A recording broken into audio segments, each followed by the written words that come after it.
Hello guys, don't forget to like this video, don't forget to subscribe, and hit that little bell right there so that you can get notifications every time I upload a video. Okay?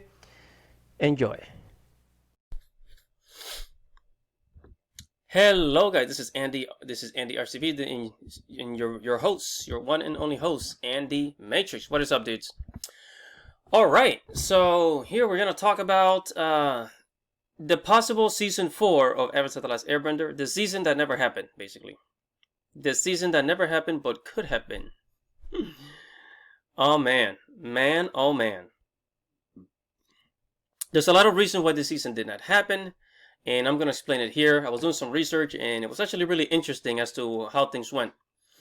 So, we all know that Avatar: The Last Airbender had 3 seasons, right? Book 1 Water, Book 2 Earth, Book 3 Fire, and it ended with the defeat of the Fire Lord, right?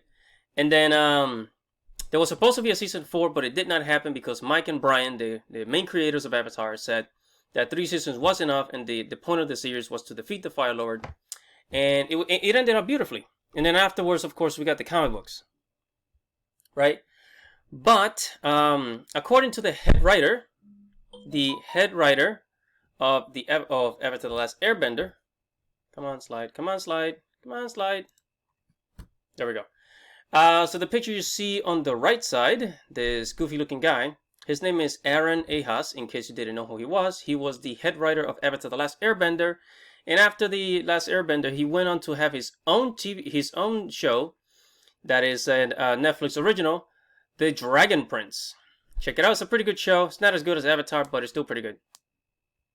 So he says that he wanted a season 4. Mike and Brian said no, it's only 3 seasons.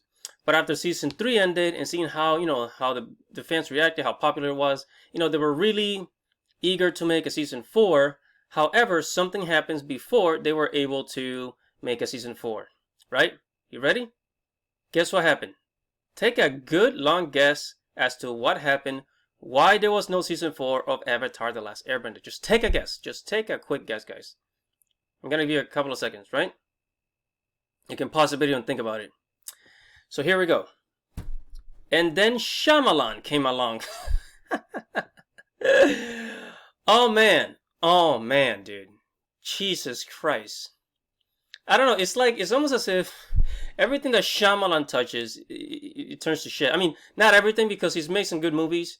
He's made, the movie Signs, as my friend says. He's made some pretty good movies over the years, but he should have never touched Avatar: The Last Airbender. Why did it have to be him? Why couldn't it be somebody else, like Steven Spielberg? I don't know. The creators of, I don't know, James Cameron could have picked it up. Somebody that knew about martial arts and fantasy, for God's sakes. But because after season 3, M. Night Shyamalan came and said, "Hey, what is up, Nickelodeon? I would like to make a live-action movie," right?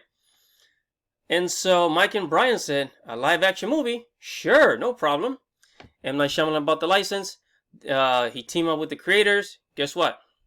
Oh, by the way, Mike and Brian, the creators of Avatar, they had absolutely no say in the production of The Last Airbender. Why? Dude, I don't know. But that's how it ended up. And so what had happened, The Last Airbender live action movie came out, and poof, it flopped. It was horrible, a horrible quality movie. I mean, if you look at the intro, the animated show is 10 times better than the freaking movie. I mean, it was embarrassing. And it was supposed to cover book 1 of the series, right? And it did. And the only thing that the movie got right was the tattoos, the glowing tattoos on Aang's body. That was it. Everything else is just low quality, very dull, very lazy, just lazy storytelling, And yeah, so that's what happened. But that's the reason why there was no season 4. However, if there was going to be a season 4, according to Aaron Haas, the main head writer, Azula was going to have her own redemption arc in season 4, and that would have been pretty interesting to see. Because, I mean, it's Azula. She's pure evil. She's, I mean, what else can we say about Azula except that she's like this sociopath. I mean, she's a straight up freaking sociopath. There's no nice way of saying it. But in season 4, she was gonna seek out Zuko and climb out of the darkness and most likely join Team Avatar and become good instead of evil, and she would have stopped her crazy ways. In season 4, Aang was going to deal with a lot of anger and guilt because remember he took the Fire Lord's firebending away. So according to Ryan Ehas, you don't get to be the Avatar and take away somebody's power, and not have to deal with anything afterwards, right?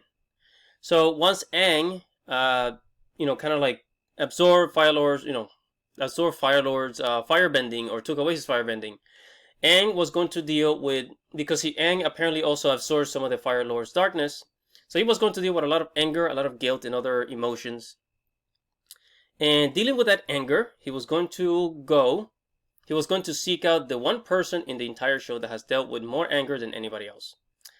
Zuko! I mean, who else has dealt with as much anger and guilt as Zuko? Right? And then, of course, one last thing I wanted to say was that if season 4 of Avatar: The Last Airbender had happened, then Legend of Korra would have probably not been created. You have to remember this. Legend of Korra was fan service. The fans wanted more Avatar: The Last Airbender. And Mike and Brian said, okay, well, why not? Let's give them something. Let's give them something good. Right? So they created a new avatar because the next cycle after air was obviously water. So we got a waterbender avatar. And it took place, 70 years into the future. And it was fan service. It was straight up fan service. Now, don't get me wrong, Legend of Korra was a good show. Not better than The Last Airbender, but it was a good show nonetheless. Now, they had pretty good villains. Among and Sahir were my favorite villains. I can't say too much about Unalaq and Kuvira. They kind of sucked as villains. But with season 4 of Avatar: The Last Airbender, Legend of Korra would have not had happened because they would have just continued on the series of with Aang, and probably instead of making comic books, they would have just continued the story with Aang, Katara, and Sokka, and Toph, and yeah, I mean that would have been it. There would be no need for Korra, because Korra was just to satisfy the fans and continue on in the Avatar world, So, I know I'm going to get attacked by this. All the Korra fans are gonna be like, no, you can't say that. Well, sorry, dudes. Anyways, that is it, guys. Thank you for watching. Check out my Facebook, check out my Twitter. Go to andyartstv.com, which is my blog. I talk about anime, movies, video games, and a lot of other topics in geek culture. Make sure to like, make sure to leave a comment below, and subscribe to the channel. Okay? This is Andy RTV. Peace out.